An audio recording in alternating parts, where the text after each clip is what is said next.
समजा आता पहिल्या नंबरवर आलो आपण, ठीक आहे. पहिल्या नंबरच्या मशीनवर आलो. कोणाचं आहे हे? मुलांचं.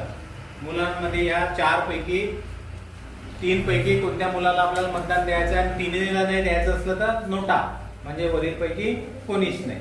बरोबर आहे. आता एखाद्या मुलाने यावर मतदान करायला, डेमो मतदान ये रे,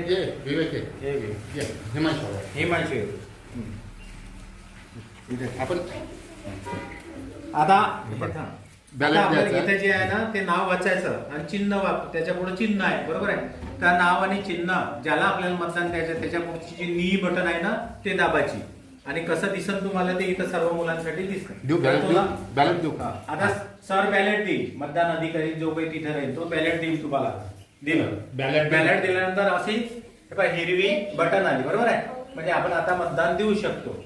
बरोबर. आता आपण पाहायचं याच्यातून कोणाकोणाला मतदान द्यायचं, कोणाला मतदान द्यायचं, एकाच जणाला द्यायचं. तसे एक वेळा कोणालाही दिलं. आता हे बटन दाबल्याबरोबर इथे लाल बटन येईल, इथे लाल रंगाची बटन लागेल.